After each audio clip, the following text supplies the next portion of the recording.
ketika kita dicobai kita sudah berdosa? Temukan jawabannya di episode Inverse kali ini.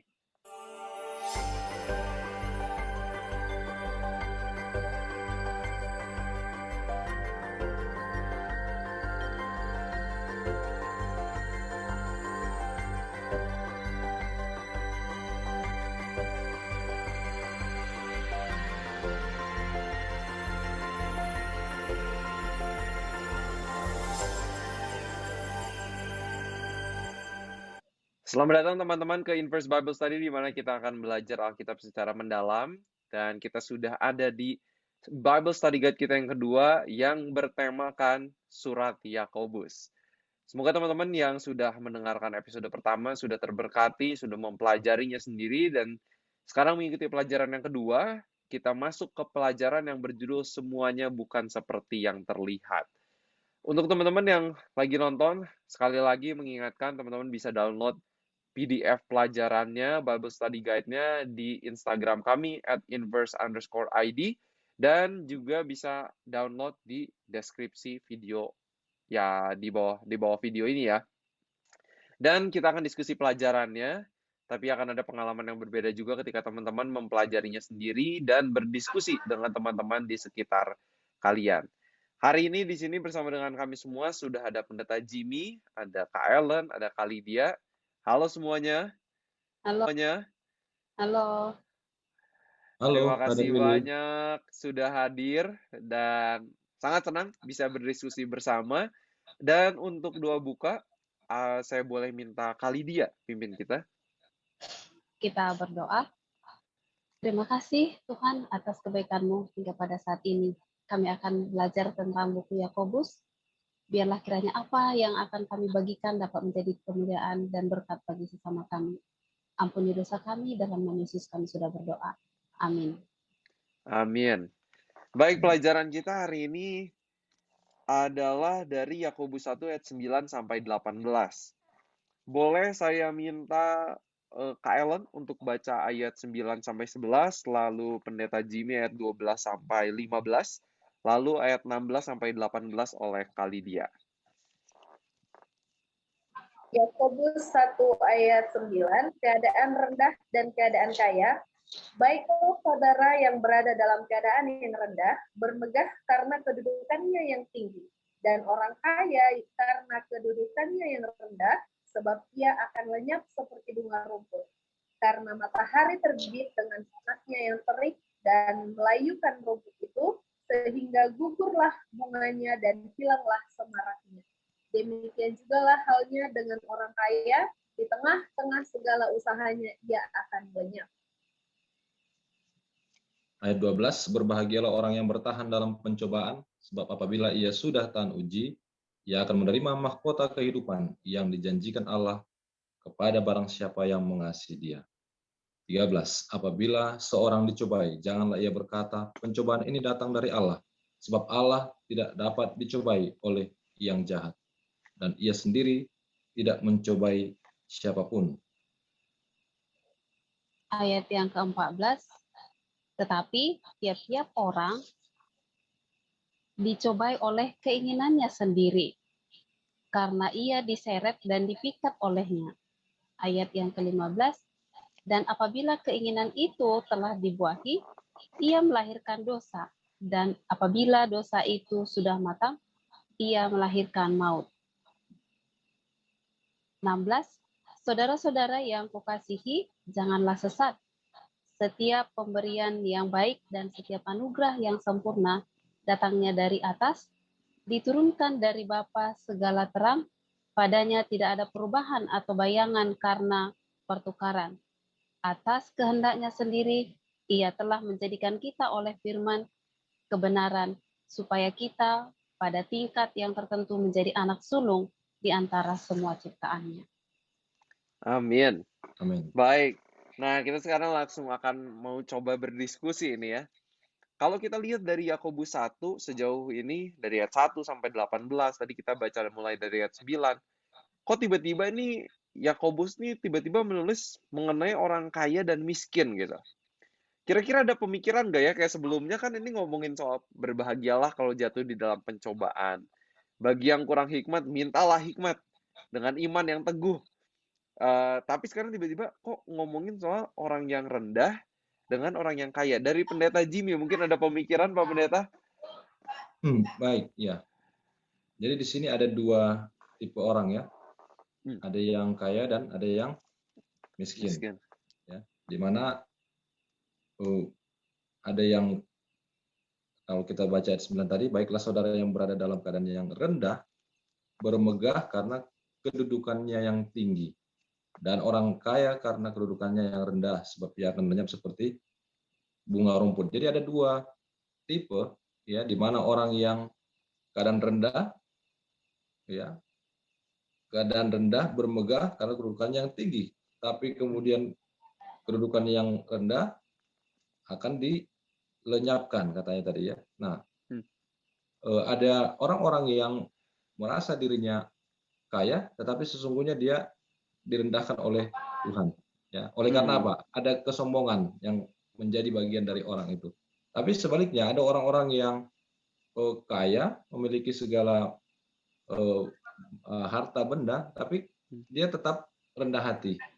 Nah, jadi kita sebagai orang-orang muda, kita harus melihat dari sisi yang lain ya. Tidak semua yang kelihatan itu menjadi fakta. Ya, betul.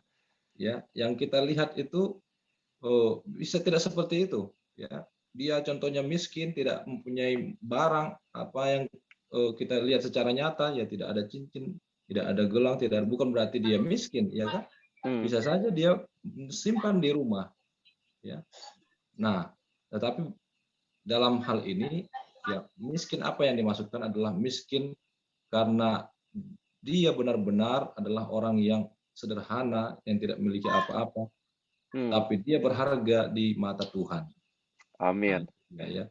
Nah, orang-orang yang merasa hebat, tinggi, jabatannya hebat, kaya, dan menganggap orang lain rendah, nah justru dia tidak terlalu berharga di mata Tuhan. Nah, itu mungkin yang bisa saya tanggapi di dalam pertanyaan yang tadi. Terima kasih, Barat. Oke, menarik nih. Jadi buat teman-teman, kalau jangan langsung ngelihat ayat ini, kayaknya langsung ambil kesimpulan ya. Pak Pendeta bagus tuh ya, ngelihat keseluruhan dulu. Karena kalau lihat cuman baca ayat ini aja, kayaknya bisa langsung ambil kesimpulan, wah kayaknya nggak boleh nih jadi orang kaya gitu kan. Sedangkan di Alkitab banyak juga tuh orang-orang kaya. Abraham aja hartanya juga kaya banget gitu. Banyak banget, tapi dia tetap takut akan Tuhan. Dari Kak Ellen atau Kak Lydia, kira-kira ada pandangan mengenai ayat-ayat ini? Kalau menurut saya, dari apa yang sudah kita baca tadi adalah mengambil objek seorang Yesus gitu. Kita tahu Yesus lebih kaya dari apapun, bahkan dia adalah pemilik dunia ini, tapi lihatlah dari kesederhanaannya tersebut, dia rela mati datang ke dunia ini untuk menebus kita dan segala dosa kita. Istilahnya jadi Yakobus di sini menggambarkan bahwa marilah kita lihat Yesus. Yesus itu seperti ini loh, Yesus hebat, dari anak Allah dia turun ke dunia ini, dia menjadi sama seperti manusia. Oleh karena apa? Karena dia tidak mau menunjukkan kekayaannya yang luar biasa itu, tapi dia mengajar kita sederhana. Itu sih menurut saya. Amin.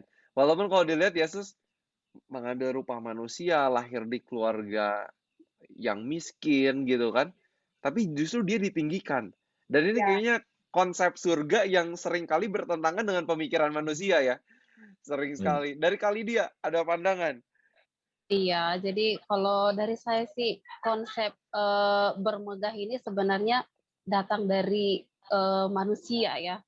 Kalau Tuhan nggak pernah bilang, kamu nih orang kaya, kamu nih orang miskin. Padahal Yesus sendiri bisa dibilang selalu sampaikan sama di mata Tuhan. Jadi baik saya kaya, baik saya miskin, sama. Jadi tidak ada yang membuat saya berbeda. Itu yang membuat saya, oh iya ya. Jadi kedudukan yang tinggi dan kedudukan yang rendah itu membuat saya harus apa? Memandang sesama juga nggak boleh ada istilah pilih kasih gitu kan. Jadi saya diajarkan dari perikop ini bahwa sesungguhnya memang ketika orang di posisi rendah sekalipun saya nggak boleh sepele. Atau ketika orang di posisi kedudukan yang tinggi, saya bukan harus menghormati dia dengan berlebihan tanpa apa? Hmm. Memandang Kristus. Ya, mungkin itu yang bisa saya sampaikan. Wow, itu manusia banget ya. Kita seringkali menilai segala sesuatu itu dari luarnya gitu.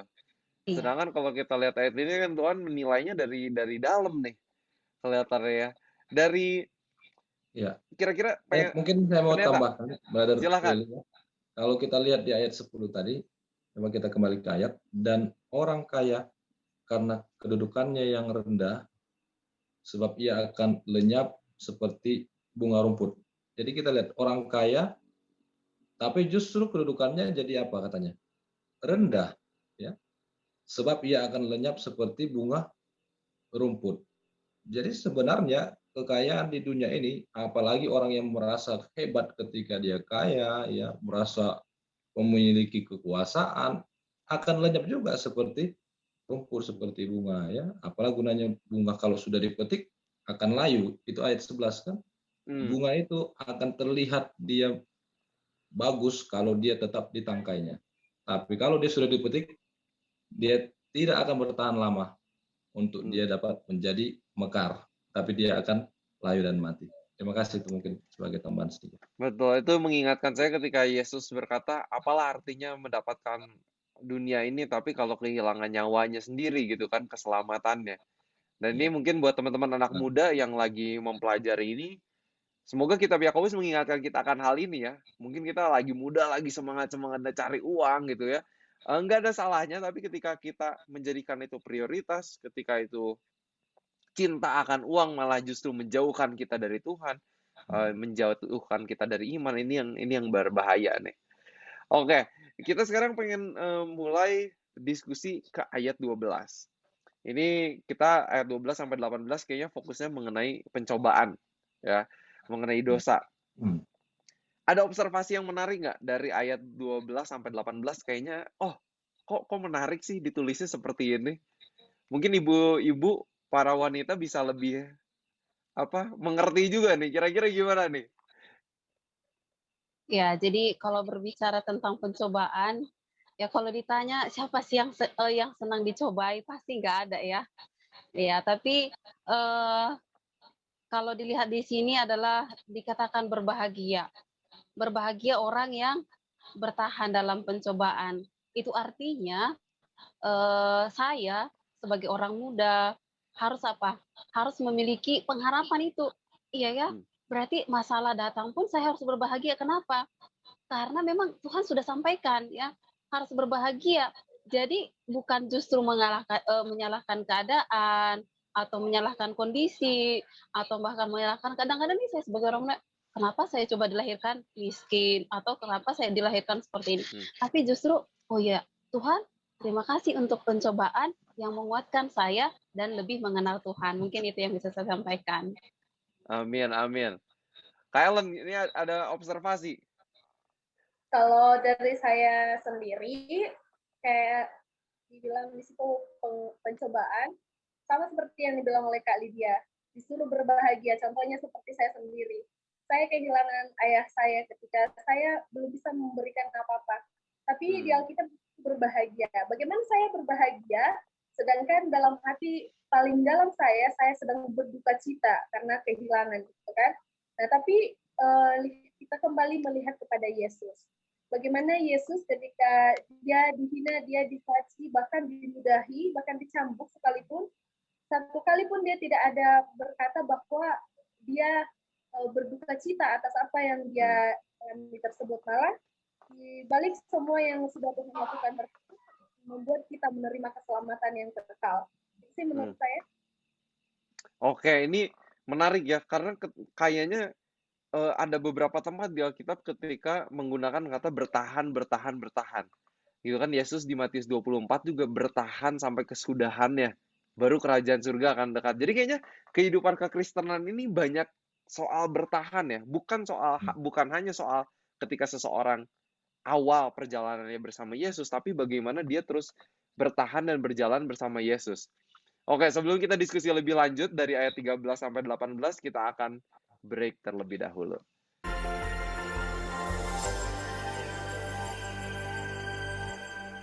Baik, selamat datang kembali ke diskusi kita mengenai pelajaran yang kedua dari kitab Yakobus ayat 9 sampai 18 dari pasalnya yang pertama. Sekarang kita ingin melihat mengenai sumber dari pencobaan. Mungkin banyak yang bilang, aduh Tuhan kok susah-susah sih kasih pencobaan buat saya. Nah ini kita bisa dapat jawabannya di ayat 13 ketika itu dikatakan, apabila seorang dicobai, janganlah ia berkata pencobaan ini datang dari Allah. Sebab Allah tidak dapat dicobai oleh siapa yang jahat, dan ia sendiri tidak mencobai siapapun. Dari Pendeta Jimmy, gimana? Kira-kira ada pandangan nih supaya anak-anak muda ini menjadi jelas nih. Ini Iya, pencobaan tuh gimana? Silakan. baik, terima kasih Brother Willy. Jadi ya, eh, dunia ini kan sudah dimasuki oleh setan ya. Setan sudah turun, Lucifer dulu ya namanya, Lucifer turun ke dunia mencobai Adam dan Hawa, lalu kemudian mereka berdosa dan itu terus terjadi sepanjang zaman sampai sekarang ya, dicoba terus kita ini ya. Nah, setelah kita menghadapi pencobaan, tadi disebut kita harus bertahan, ya kan? Ya. Kenapa kita perlu bertahan, tidak menyerang? Ya, ibarat main bola, ya. Hmm, Ada pertahanan, ada juga penyerangan harusnya Penyerang. kan begitu. Ya. Ya, tapi kita justru disuruh untuk bertahan. Kenapa? Karena kita tidak pernah ingin melawan setan secara langsung. Karena sesungguhnya kita itu bukan lawan tanding setan. Lawan tanding setan itu Tuhan, Hmm. ya. Tuhan lawan tandingnya. The great controversy itu adalah between Satan and Christ, bukan between Satan and human being ya, bukan. Hmm. Jadi kita itu ya hanya bisa bertahan dalam pencobaan yang dilakukan oleh setan. Yang pertama, setan yang mencoba ya, itu sudah pasti setan mencoba. Yang kedua, dari pertanyaan Brother Willy tadi, apakah hanya setan saja mencobai? Apakah selalu dalam pencobaan kehidupan ini kita selalu menyalahkan setan? Udahlah, karena setan kok itu, jadi saya jadi seperti ini kehidupan saya. Ya. Hmm. Apakah benar-benar seperti itu? Sehingga buruk kehidupan kita itu benar-benar karena ulah setan. Mari kita lihat ayatnya. Ya. Ayat 13. Apabila seorang dicobai, janganlah ia berkata pencobaan dari Allah, sebab Allah tidak dapat dicobai. Dan ia sendiri tidak mencobai siapapun. Ayat yang ke-14. Tiap-tiap orang dicobai oleh keinginannya Sendiri. ya, karena ia diseret dan dipikat olehnya. Ya. Apa yang terjadi ketika Kain dan Habel? Dikatakan ketika kamu melangkah, ya, maka kau akan, setan sudah menunggu katanya untuk menguasai kamu. Ya. Sebenarnya kita ini semuanya tidak ada keinginan untuk berdosa, tapi karena setan selalu ada dan itu dibuai oleh keinginan diri sehingga kita melakukan dosa dan lahirlah dosa itu. Ya, terreproduksi dia, ya kan, terproduksi. Namun ketika kita menolak sebenarnya dosa itu, dia tidak akan bisa menjadi satu dosa yang dilahirkan. Ya. Kita akan tetap bisa berdiri di dalam kebenaran kalau kita tidak membuai keinginan kita itu. Contohnya ya, ada barang orang terletak di meja, handphone. Lalu kemudian ada pikiran ambil. Nah, ini kan keinginan yang kemudian kalau kita buai dia, ambil. Nah, ini kan jadi dosa ya, mencuri. Tapi ketika ada, jangan, itu adalah dosa, jangan diambil. Ya kita tidak menjadikan itu jadi dosa, melahirkan dosa. Kita tolak gitu. Jadi jangan sampai kita selalu mengatakan bahwa setan itu selalu menggodaku. Ya itulah yang terjadi ketika Adam dan Hawa. Setan. Ada ular katanya kan menyalahkan jadinya. Ya, dia memang Padahal sudah ada salah peran dari manusia awalnya. juga ya. Betul. Jadi setan itu sudah salah dari awal, jangan kita salahkan lagi dia. Dia memang sudah salah, itu mutlak ya. Jadi kadang-kadang kita ini pun ikut di dalam rayuannya ya, sehingga kita itu dibuai dan kita melahirkan dosa. Itu mungkin yang bisa saya tanggapi. Terima kasih. Oke. Ini ada bahasa-bahasa yang buat saya tuh membuat kita lebih mudah mengerti ya mengenai pencobaan, mengenai dosa, karena mengenai istilah reproduksi gitu ya, ini ya kayak ada dibuahi, ada melahirkan, dan mungkin perempuan bisa lebih ngerti ini mengenai ini. Dari Kalidia kira-kira ada tambahan gak nih? mengenai hal ini? Ya, kalau berbicara memang tadi seperti Pendeta Jimmy katakan, jadi kayak dibuahi. Sebenarnya kalau di sini sih saya lihat bagaimana saya sebagai manusia atau sebagai orang muda nggak bisa mengendalikan. Padahal eh, Tuhan sebenarnya udah kasih kuasa ya, kuasa untuk apa? Bisa menolak itu. Buktinya apa? Yesus sendiri loh 100% dia adalah manusia. Mengambil rupa seperti manusia, dia tahu lapar, dia tahu marah. Nah, artinya saya bisa meninggalkan itu. Namun ya, ini yang menjadi masalah kepada diri saya sendiri, lebih apa? Lebih mendengarkan tadi suara si setan, bukan justru suara si Roh Kudusnya atau suara Tuhan yang berbicara di hati saya. Nah, mungkin seperti itu yang bisa saya sampaikan. Oke, selalu ada hal yang dari ayat-ayat ini selalu kita bisa menuju balik kepada Yesus ya. Karena Iya, Yesus luar biasa banget. Kita itu mungkin salah satu praktek yang teman-teman yang lagi dengar ini bisa bisa praktekkan ya ketika mempelajari Alkitab. Dari cerita yang saya baca, dari tulisan-tulisan Yakobus seperti ini, di mana sih Yesus, di mana contoh dari kehidupan Yesus yang bisa kita tiru ya. Jadi Yesuslah yang selalu menjadi fokus kita, pusat kita dalam setiap pembelajaran Alkitab. Dari Kak Ellen, ada observasi lain? Kalau dari saya jadi kayak menyimpulkan apa yang dibilang sama pendeta dengan Kak Lydia.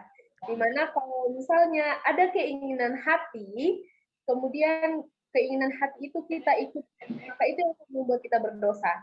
Tapi kalau misalnya keinginan hati kita tersebut, kita ikut sertakan firman Tuhan, maka ketika keinginan hati itu ingin kita lakukan, maka otomatis seperti yang dibilang oleh Pak Pendeta Jimmy, tidak akan terbuahi, tidak akan terlaksana apa yang menjadi keinginan kita tersebut, tetapi kita lebih berdasar dan lebih berlandaskan kepada firman-firman Tuhan. Itu sih menurut saya. Amin. Nah, ini mungkin membuat anak-anak muda di sini jadi lebih jelas juga ya. Ketika seseorang dicobai itu bukan dosa ya. Karena Yesus sendiri juga kan dicobai. Tapi dia tidak berbuat dosa. Nah, itu dia. Jadi seperti yang Pak Pendeta Jimmy tadi bilang, aduh ini ada barang yang saya mau curi. Ketika pergumulan itu, ketika kita bilang, iya, nah itu dibuahi, akhirnya dosa itu baru terlaksana ya. Betul, Jadi ya. Memang seperti itu dia. Jadi semoga ini anak-anak muda clear, karena dalam perjalanan kekristenan saya juga, saya pernah ngerasa dicobai juga tuh udah salah gitu. Udah, apa ya istilahnya ya, ya udah ngerasa berdosa gitu. Padahal itu baru dicobai, tetapi ketika ngelihat konsep dari Yakobus ini, oh ternyata makin jelas dari ilustrasi yang digunakan. Oke, kita sekarang mau ke ayat 17 dan 18. Ayat 17 dan 18. Kok tiba-tiba di sini Yakobus tuh bilang semua pemberian yang baik, setiap anugerah yang sempurna datangnya dari atas. Lalu juga dikatakan supaya kita pada tingkat yang tertentu menjadi anak sulung di antara semua ciptaannya. Dari Pendeta Jimmy mungkin kenapa tiba-tiba nih Yakobus kok lompat ke ngomongin soal hal ini nih? Ada pandangan?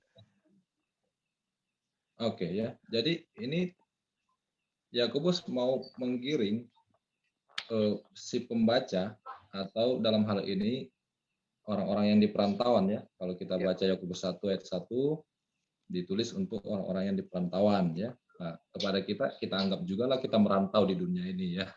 Jadi konteks ini cocok juga bagi kita. Nah, setiap pemberian yang baik dan setiap anugerah yang sempurna datangnya dari atas. Ini mau mengklarifikasi bahwa Tuhan itu tidak akan mencobai kita, justru dia mau memberikan yang baik-baik kepada kita. Nah, itu ya. Dia mau memberikan anugerah yang sempurna ya di ayat 17 itu. Jadi boro-boro Tuhan mencobai kita yang hidup di dunia ini sudah sangat sulit. Tambah lagi Tuhan mau mencobai, ya sudah seperti apa lagi hidup ini. Ya. Kita itu dicobai oleh setan, lalu kemudian oleh keinginan kita. Tapi Tuhan tidak mau mencobai. Tuhan justru mau menolong kita atas cobaan yang kita alami. Ya. Itulah sebabnya ya ayat 17, pemberian yang baik itu Tuhan akan berikan. Ya. Pemberian yang sempurna Tuhan akan berikan. Manakala manusia dalam menjalani kehidupan ini banyak cobaan, tapi Tuhan akan tetap sediakan yang baik-baik di dalam kehidupan mereka. Ya, kalaupun kita menjalani kehidupan ada cobaan, mari kita tetap melihat kepada Tuhan bahwa Tuhan akan sediakan yang lebih baik daripada ini. Ya. Jadi jangan sampai orang-orang muda seperti merasa putus asa. Cobaan begitu berat. Aku di PHK dari kerjaan, ya, putus dari pacar, dan hal-hal yang lain. Ya, sehingga membuat itu menjadikan itu membuat dia frustasi, depresi, dan tidak percaya Tuhan. Ingat ayat 17, Tuhan masih sediakan pemberian-pemberian yang baik kepada kita dan anugerah-anugerah yang sempurna kepada kita manakala kita sedang menjalani kehidupan ini di dalam segala pencobaan. Terima kasih. Amin. Kayaknya salah satu yang udah dijanjikan oleh Tuhan di ayat 12 ya. Barang siapa yang bertahan, dia akan mendapatkan mahkota kehidupan. Itu satu janji yang, wah, ini bisa jadi harapan kita sekali ya sebagai orang Kristen. Dari Kak Ellen atau Kak Lydia ada komentar mengenai ayat 17 dan 18? Oke, kalau dari saya adalah kita tahu bahwa Yesus itu adalah anak sulung dari ciptaan Tuhan, buah ciptaan Tuhan. Sebelum penciptaan ada, Yesus itu sendiri sudah ada. Jadi merujuk kepada Yesus, dialah yang pertama ada sebelum penciptaan tersebut terjadi. Nah, karena semua merujuk kepada Yesus, maka buah sulung yang dimaksud di sini menurut saya adalah Yesuslah yang akan menjadi pemanfaat kita. Yesuslah yang akan memberikan kita hadiah terbaik itu, hadiah yang sempurna tersebut, yang senantiasa kita nanti-nantikan itu, Yesuslah yang akan menjadi pengantara kita pada saat penghakiman terakhir. Itu sih menurut saya. Amin. Thank you Kak Ellen. Dari Kak Lydia. Ya, jadi saya sendiri mengingat ya, kalau berbicara tentang pemberian, apa sih yang nggak Tuhan beri kepada saya sebagai orang muda ya? Kalau saya lihat bukan hanya di kitab Yakobus ini, bagaimana Abraham dia diberikan satu janji, tapi dia justru ragu. Pada akhirnya Tuhan tepati, membuat dia lebih setia kepada Tuhan. Kemudian bagaimana Maria dan Marta yang mereka menginginkan saudaranya untuk hidup lagi, tapi Tuhan bilang ada timingnya loh, gitu ya. Jadi pemberian yang Tuhan berikan itu bukan sewaktu-waktu. Kalau bahasa kita orang muda, ya maunya gue lah gitu ya, maunya saya seperti ini dong gitu ya.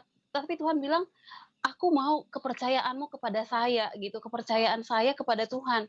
Sebatas apa sih gitu ya, Lydia kamu sebatas apa percaya sama saya gitu ya, kalau Tuhan sampaikan. Jadi dari pengalaman orang-orang yang ada di Alkitab ini harusnya membuat saya ya yakin dan tidak ada merasa bahwa Tuhan itu tidak pernah memberi yang terbaik, yang enggak terbaik. Tetapi justru ya, kalau buku Yeremia katakan bahwa memang rancangan Tuhan itu sangat luar biasa untuk saya sebagai orang muda. Ya, itu mungkin yang bisa saya sampaikan.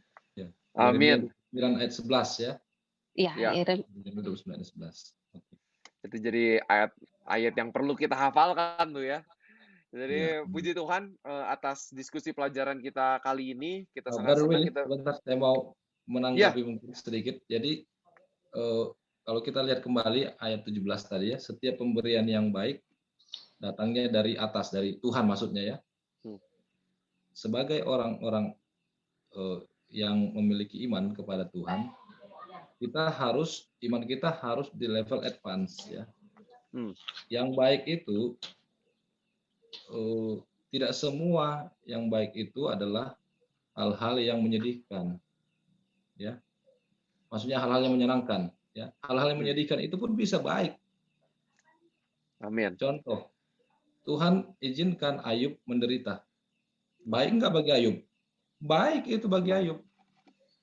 Ya. Betul. Tapi secara kemanusiaan, manusia bilang apa? Enggak baik. Masa Tuhan buat seperti itu ya? Ya. Iman kita ini harus di level yang lebih advance, ya. Jadi baik itu ya, walaupun keadaan buruk, tapi jiwa kita, hati kita tetap merasakan damai, baik, tetap Tuhan di dalam hidup kita. Itu pun adalah suatu hal yang luar biasa yang sudah kita imani ya. Tidak semua yang kita harapkan baik itu terjadi ya. Bisa saja kita harapkan baik, justru yang buruk datang. Tapi itu yang terbaik bagi kita yang Tuhan berikan ya. Oke, menanggapi ayat 18, atas kehendaknya sendiri ia telah menjadikan kita oleh firman kebenarannya supaya kita pada tingkat yang tertentu menjadi anak sulung. Nah, di sini bukan lagi Yesus sebagai anak sulung, tapi sudah siapa dikatakan? Kita. Ya. Kita sebagai anak sulung. Nah, saya mau kasih ayat supaya ini juga menjadi satu kebahagiaan juga bagi kita ya, yang sudah Tuhan klaim sebagai anak sulung.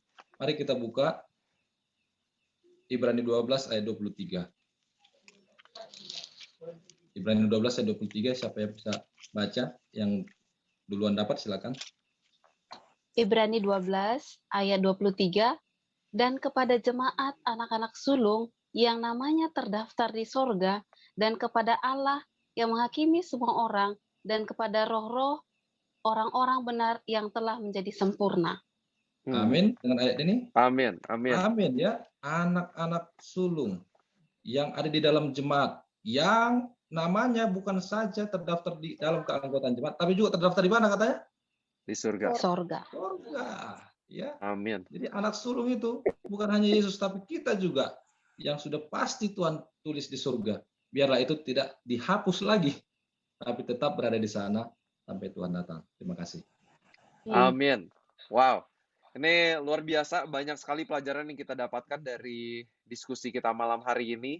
Terima kasih banyak Pendeta Jimmy, Kak Ellen, Kak Lydia sudah berdiskusi bersama-sama, dan semoga ini buat teman-teman yang lagi mendengarkan boleh menambah perspektif pelajaran dari firman Tuhan, dan semoga iman kita juga semakin kuat dan bisa bertahan sampai akhir, karena itulah hal yang penting dari pelajaran kali ini.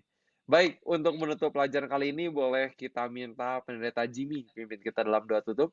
Baik, kita mau serahkan hidup kita kepada Tuhan dan pelajaran ini agar kita berkuasa untuk melakukannya. Kita bersatu dalam doa. Bapa di sorga, terima kasih untuk penyertaan-Mu dalam hidup kami. Pada saat ini kami bisa berdiskusi tentang Alkitab dalam buku Yakobus pasal 1. Inilah doa kami ya Tuhan. Kami serahkan acara ini dalam tangan-Mu, juga akan dilanjutkan di kemudian hari. Biarlah Tuhan juga yang memberikan kepada kami kesempatan-kesempatan untuk dapat menyajikan firman Tuhan yang lebih baik lagi, untuk dapat menjadi konsumsi orang-orang muda, bahkan siapa saja yang akan melihat tayangan ini nantinya. Terpujilah nama Tuhan senantiasa. Dalam nama Yesus kami berdoa.